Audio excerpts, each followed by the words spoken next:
Hi guys, this is Miss Bergsia again. I just wanted to give some clarification before I continue reading the Red Pyramid because we got to get this going. Um, so far, if you do not have your packet yet for this week, I'm trying to stay flexible. That's why we're not having social studies. We're just doing the reading. Just read for 30 minutes if you don't have your packet. If you do have your packet, go ahead and start reading. The first video, I read the first chapter and then I gave you a link to someone who also does recordings for this book to read chapter 2. Sometimes a change of voice helps. And then this video, in day 2, I'm going to read chapter 3, and then I'll put the audio recordings again for chapter 4 for you guys to listen in and read. Let's go ahead and talk about what happened in chapter 2, just because some of you may be confused, because he doesn't stop to talk about certain things like I did, which takes a while. So they finally made it to the British Museum, and obviously there's someone waiting for them, Dr. Martin, and he's like, okay, I'll take you to the relic. Obviously, we talked about this relic before, and it's the Rosetta Stone. Sadie's confused about it, Dr. Martin, and he goes on to talk about all the facts behind the Rosetta Stone. And I will say, I am thoroughly impressed with the accuracy of this information about the Rosetta Stone. They even got that it was hieroglyphics at the top, Demotic, which was like a slang between Greek and Egyptian, and then Greek at the bottom. I'm thoroughly impressed. But obviously their dad, Dr. Kane, has something different in his mind. So he sends Dr. Martin to go get the papers, and then he's just like, all right, kids, lock him up in that room. He's not coming back in here. Something's about to go down, and as soon as you lock him up, you go hide somewhere. So the kids hide, they try to go back, they lock the door, and they find their dad taking a staff out of his bag and writing on the Rosetta Stone where it's glowing blue, and it's in hieroglyphics. Now, the funny thing is, Sadie can translate really quick what those hieroglyphics mean. So that's just really important to figure out. Okay, did she secretly study, or is she learning about that in school, or does she have some sort of ability that we're not for sure yet? So we can assume that this is kind of magic related, because there's no way you can just take a staff and write on a stone that already has stuff on it. What it said, the first hieroglyphic on page 23, it says open. Okay, what is he opening to? Then the second one says Osiris come. So when we go back and review Egyptian gods, we know Osiris to be the god of the underworld, the god of the dead. So he's just like, oh boy.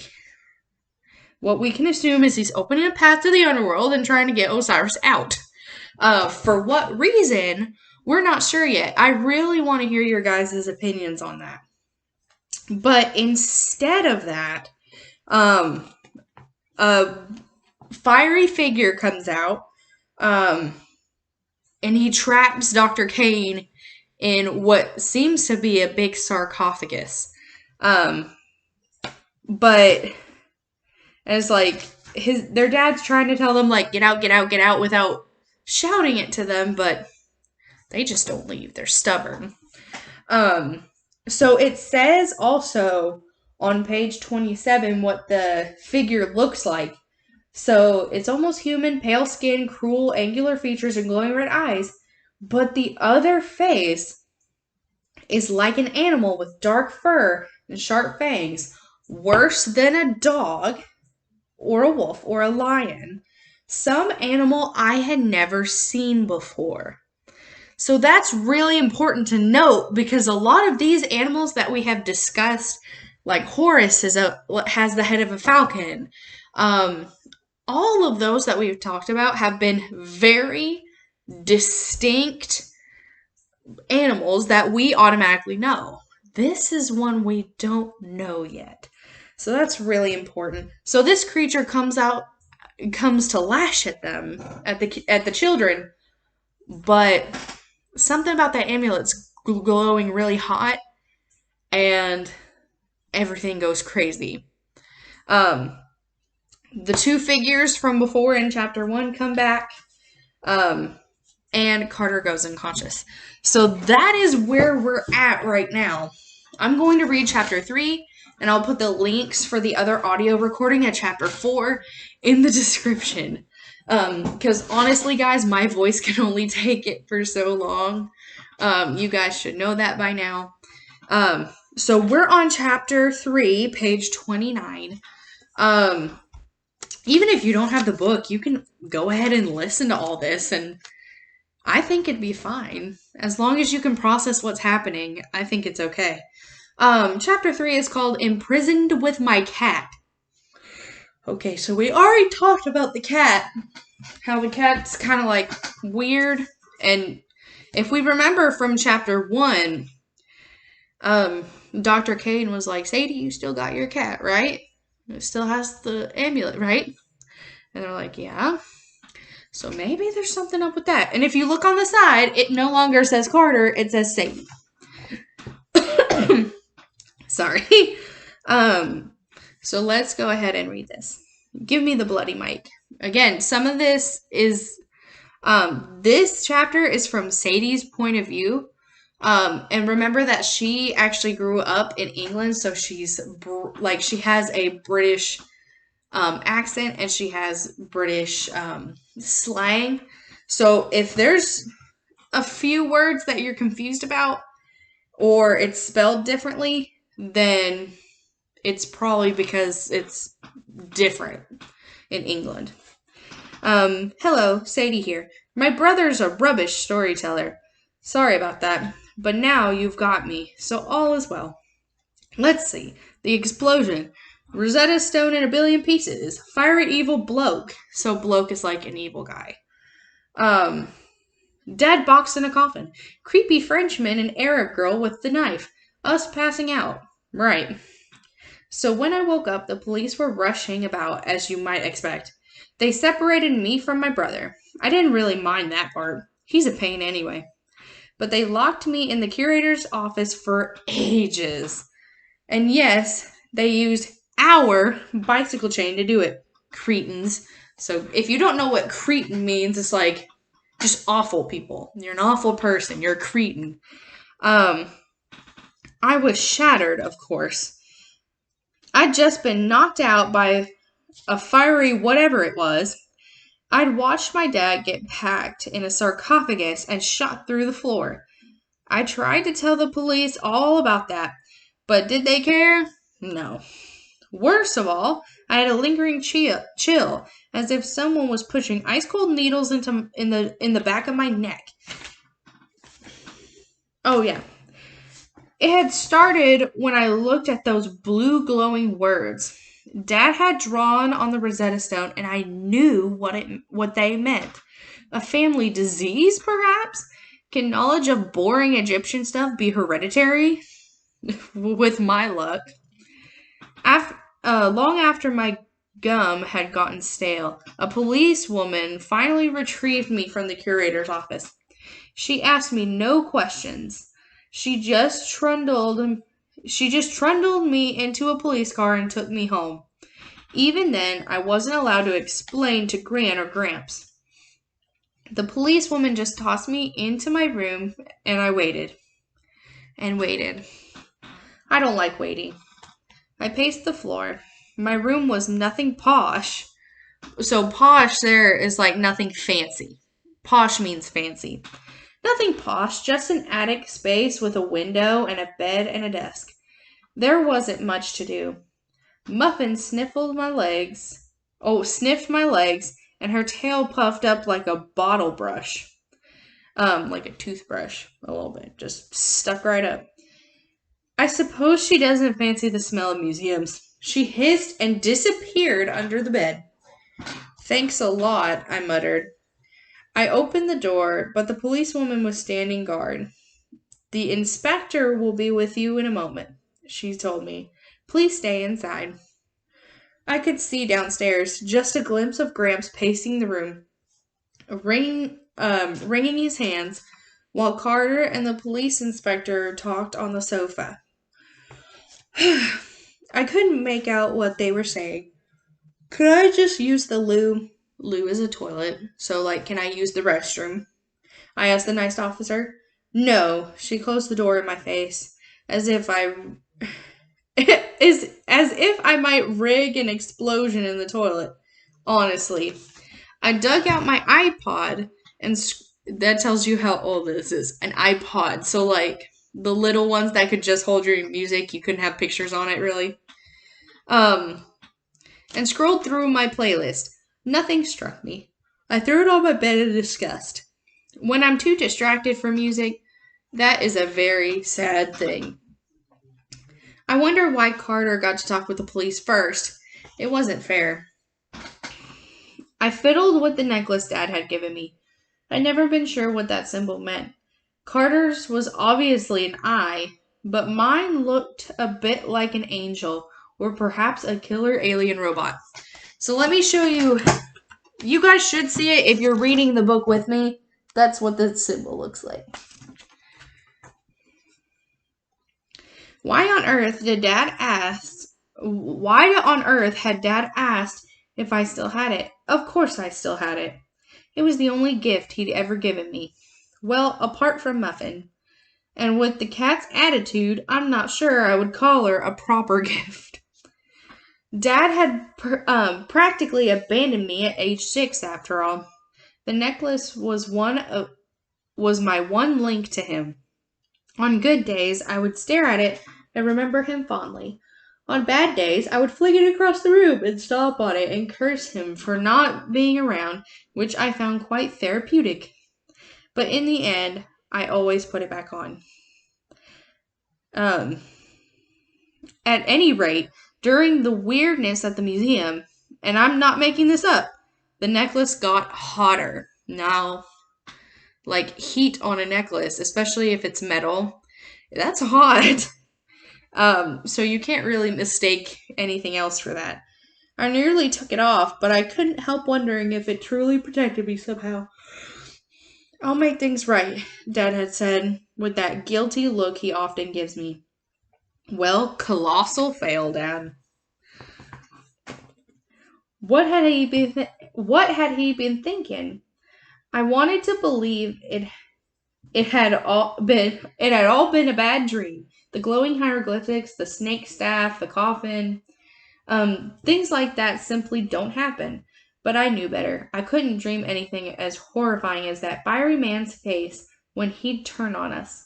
Soon, boy, he told Carter, as if he intended to track us down. Just the idea made my hands tremble. I also couldn't help wondering about our stop at Cleopatra's Needle.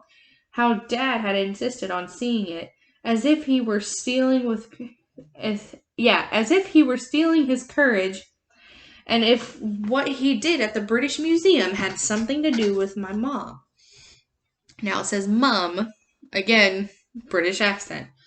My eyes wandered across the room and fixed on my desk. No, I thought, not going to do it. But I walked over and opened the drawer. I shoved aside a few old magazines, my stash of sweets, candy, and stack of it says maths, because it's multiple papers, so they call it maths homework instead of just math homework. A stack of math homework I'd forgotten to hand in, and a few pictures of me and my mates, or me and my friends, Liz and Emma, trying on ridiculous hats in Camden Market, sorry. And there, at the bottom of it all, was a picture of Mom. Gran and Gramps have loads of pictures. They keep a shrine of Ruby in the hall cupboard. Mom's childhood artwork, her O-level results. So, her graduation picture from university, her favorite jewelry.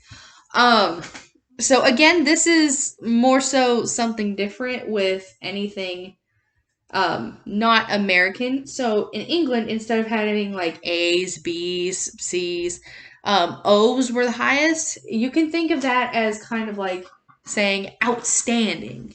That's how I remember it. Um, it's quite mental. It's quite crazy, is what she's saying. Um, I was determined not to be like them, living in the past. I barely remembered Mom, after all, and nothing could change the fact she was dead. But I did keep the one picture. It was of Mom and me at our house in Los Angeles just after I was born. She stood out on the balcony, the Pacific Ocean behind her, holding a holding a wrinkled, pudgy lump of baby that would someday grow up to be yours truly. Baby me was not much to look at, but Mom was gorgeous, even in shorts and a tattered t-shirt. Her eyes were deep blue, her blonde hair was clipped back, her skin was perfect, quite depressing compared to mine. People always say I look like her, but I couldn't even get a spot off my chin, much less look so mature and beautiful. And in brackets it says stop smirking, Carter. The photo fascinated me because I hardly remembered our lives together. But the main reason I kept the photo was because of the symbol on Mom's t-shirt. One of those life symbols, an ankh. So you can tell I am absolutely obsessed with this symbol because I cannot stop talking about it. That's the symbol between life and death, and that's what was on their mom's shirt in that photo. My dead mother wearing the symbol for life. Nothing could have been sadder. But she smiled at the camera as if she knew a secret, as if my dad and she were sharing a private joke. Something tugged at the back of my mind. That stocky man in the trench coat who had been arguing with Dad across the street, he said something about the per ankh. Ah, so we're getting somewhere there. Had he meant ankh as the symbol for life? And if so, what was the per? I suppose he didn't mean pear as in the fruit. So I guess in England they call it a pear. So like not per or not per like we say in America, it would be pear. So for now I'm going to say pear. Had he yeah. I had an eerie feeling that if I saw the words pear ankh written in hieroglyphs, I would know what they meant. I put down the picture of Mom. I picked up a pencil and turned over one of my old homework papers. I wonder what would happen if I tried to draw the words pear ankh. Would the right design just occur to me? As I touched pencil to paper, my bedroom door opened. Miss Kane? I whirled and dropped my pencil. A police inspector stood frowning in the doorway. What are you doing? Maths, I said.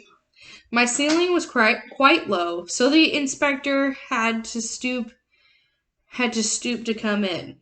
So stoop, if you don't know, he had to like bend down just to get into the room. Ow. He wore a light-colored suit that matched his gray hair and his ashen face. Now then, Sadie, I'm Chief Inspector Williams. Let's have a chat, shall we? Sit down. I didn't sit, and neither did he, which must have annoyed him. It's hard to look in charge when you're hunched over like Quasimodo. So if you haven't seen the Disney movie Hunchback of Notre Dame, he was a hunchback. And his name was Quasimodo. Tell me everything, please, he said, from the time your father came around to get you. I already told the police at the museum. Again, if you don't mind. So I told him everything. Why not? His left eyebrow crept higher and higher as I told him the strange bits like the glowing letters and serpent staff. Well, Sadie, Inspector Williams said, you've got quite an imagination. I'm not lying, Inspector, and I think your eyebrow is trying to escape. Sassy. He tried to look at his own eyebrow, then scowled. Now, Sadie, I'm sure this is very hard on you. I understand you want to protect your father's reputation, but he's gone now. You mean through the floor in a coffin, I insisted. He's not dead. Inspector Williams spread his hands. Sadie, I'm very sorry, but we must find out why he did this act of what? He cleared his throat uncomfortably. Your father destroyed priceless artifacts and apparently killed himself in the process. We very much like to know why. I stared at him. Are you saying my father's a terrorist? Are you mad? We've made calls to some of your father's associates. I understand his behavior had been quite erratic since your mother's death. He'd become withdrawn and obsessed with his studies, spending more and more time in Egypt. He's a bloody Egyptologist. You shouldn't be looking for him, not asking stupid questions. Sadie, he said, and I could hear in his voice that he was resisting the urge to strangle me. Strangely, I get this a lot from adults. There are extremist groups in Egypt that object to Egyptian artifacts being kept in other countries' museums. These people might have approached your father. Perhaps in his state, your father became an easy target for them. If you've heard him mention any names, I stormed past him to the window. I was so angry I could hardly think. I refused to believe my father was dead. No, no, no. And a terrorist? Please, why did adults have to be so thick? They always say, tell the truth, and when you do, they don't believe you. What's the point? I stared down the dark street. Suddenly, that cold, tingly feeling got worse than ever. I focused on the dead tree where I met Dad earlier. Standing there now, in the dim light of the streetlight, looking up at me, was a pudgy bloke in a black trench coat and the round glasses and the fedora. The man Dad had called Amos. So this inspector comes in and he's just like, girl, you got an imagination. I really need to know the truth now. And she's just like, why won't you listen to me? I am telling you the truth. I guarantee all of you have been through something like that where you tell someone the truth, but they think you're lying. I would be very furious too. And she's just going out, getting a breather, and somehow she meets Amos again. I suppose I should have felt threatened by the odd man staring at me in the dark of night, but his expression was full of concern, and he looked so familiar. It was driving me mad that I couldn't remember why. Behind me, the inspector cleared his throat. Sadie, no one blames you for the attack on the museum. We understand you were dragged into this situation against your will. I turned from the window. Against my will, I chained the curator in his office. The inspector's eyebrows started to creep up again. Be that as it may, surely you didn't understand what your father meant to do. Possibly your brother was involved? I snorted. Carter, please. So you are determined to protect him as well. You consider him a proper brother, do you? I couldn't believe it. I wanted to smack his face. What's that supposed to mean? Because he didn't look like me? The inspector blinked. I only meant... Inspector William held out his hand apologetically. Oh, I skipped a part. The inspector blinked. I only meant... I know what you meant. Of course he's my brother. Inspector Williams held out his hand apologetically. But I was still seething. So seething meaning I was still very angry. As much as Carter annoyed me, I hated it when people assumed we weren't related, or looked at my father, Askins, when he said the three of us were a family, like we'd done something wrong. Stupid Dr. Martin at the museum, Inspector Williams. It happened every time Dad and Carter and I were together, every bloody time. So bloody's kind of like every single time, really? Like, British, they say that a lot. I'm sorry, Sadie, the inspector said. I only want to make sure we separate the innocents from the guilty. It will go much easier for everyone if you cooperate. Any information, anything your father said, people he might have mentioned. Amos, I blurted out, just to see his reaction. He met a man named Amos. Inspector Williams sighed. Sadie, he couldn't have done. Surely you know that. We spoke with Amos not an hour ago on the phone from his house in New York. He isn't in New York, I insisted. He's right. I glanced out the window, and Amos was gone. Bloody typical. That's not possible, I said. Exactly, the inspector said. But he was but he was here, I exclaimed.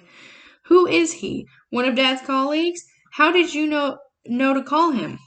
Really, Sadie, this acting must stop. Acting? The inspector studied me for a moment, then set his jaw as if he made a decision. We've already had the truth from Carter. I didn't want to upset you, but he told us everything. He understands there's no point protecting your father now. You might as well help us, and there will be no charges against you. You shouldn't lie to children, I yelled, hoping my voice carried all the way downstairs. Carter would never say a word against Dad, and neither will I. The inspector didn't even have the decency to look embarrassed. He crossed his arms. I'm sorry you feel that way, Sadie. I'm afraid it's time we went downstairs to discuss consequences with your grandparents. So, obviously, Sadie is pretty ticked off, and I would be ticked off too. Now, we still have the question, why did the necklace get hotter again? And what does that symbol mean? And I really want you guys to start thinking about that. Again, make sure you do, if you do get the packet and you have it with you, make sure you do the questions and the choice board. Now, for every Monday, Wednesday, Friday, I want you to pick a different thing on the choice board. So by the time, hopefully, when we come back, you'll have done pretty much everything on there. If you have any questions, feel free to email me. And please understand that my contacts have been crazy and my phone has been blowing up constantly since we're doing NTI. I will be working from my phone and computer from 9 a.m. to 4 p.m. As soon as it's 4 p.m., I'm not going to answer. Just because teachers are trying to stay safe and healthy, and we're trying not to get too stressed out because sometimes we get burned out just like you guys. I'm trying to understand certain certain things about what's going on at home. I will keep you guys updated, I promise. Just know that my contact time is between 9 and 4. Just because, again, we don't need to get stressed out. We're already, just all kind of worried in ourselves about our health and everything. We don't need to add another stress to that. And I know you guys kind of don't want to get stressed out either. So, I'm trying to hold back on a lot of my notifications if it's necessary. But if I keep getting emails or notifications being like, what do we do today? I already told you guys what we did today on Google Classroom or Dojo. Try to explain myself. Try to stay thorough. Everything. So, you guys stay safe. Again, I will put the link to Chapter 4 for the different voice in the description below. All right. Bye, guys.